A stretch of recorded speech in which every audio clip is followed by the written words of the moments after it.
निशिकांत देशमुख बँकेतला माझा सहकारी, ज्याला सगळे NR या अध्यक्षराने ओळखायचे. रुजू शांत स्वभावाचा माणूस. त्याची एक्झिट धक्का देऊन गेली. या 2 वर्षात मी अनेक धक्के खाल्ले.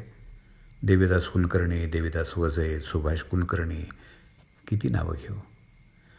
थोड्याफार फरकानं हे माझे समवयस्क, ज्यांच्याशी मी हसलो, बोललो, ती माणसं कायमची अंतरली.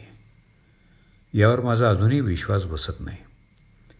या प्रत्येकाशी माझं अंतरंग जोडलेलं होतं. माझ्या उथळ स्वभावाशी या सगळ्यांनी जुळवून घेतलं होतं.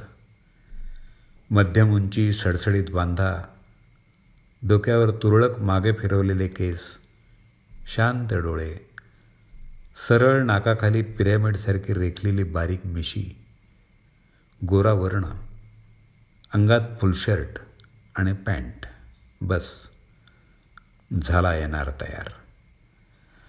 आमच्या बँकेत 2 संघटना होत्या. तो आणि मी विरोधी संघटनात काम करत होतो. दोन्ही युनियनमधून आडवा विस्तू जायचा नाही. निष्कारण एकमेकांच्या उखाळ्या पाखाळ्या काढल्या जायच्या. आमच्या मोजून 10-12 कर्मचाऱ्यांमध्ये एक शीतयुद्ध असायचं.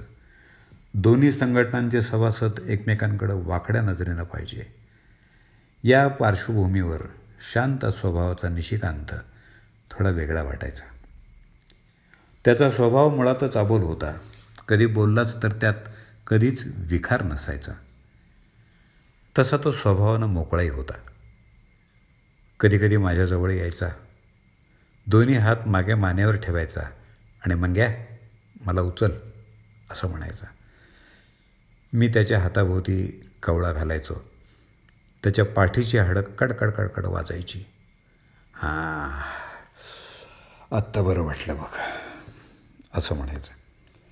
संघटनांच्या पारंपरिक वैराच्या पार्श्वभूमीवर त्यानं मैत्र टिकवून धरलं होतं. यथावकाश आम्ही दोघं सेवानिवृत्त झालो. NR माझ्या घराजवळच राहायचा, त्यामुळं नेहमीच भेटीगाठी व्हायच्या. याचा शांत स्वभाव नेहमीच माझं कुतूहल वाढवत गेला. याचा चढलेला आवाज आम्हीच काय, त्याच्या घरातल्यांनीही कधी ऐकला नसणार ही माझी खात्री आहे. NR मित्रा, तू आता कायमचा दुरावला आहेस. हे चिरंतन सत्य असलं तरी ते फक्त देहानं. माझ्या आठवणीतून तू जाऊच शकत नाहीस. जगरहाटी म्हणून तुला श्रद्धांजली वाहताना वाईट वाटतंय. मित्रा, समजून घे मला. लेखन मंगेश उदगीरकर. वाचन दत्ता सरदेशमुख.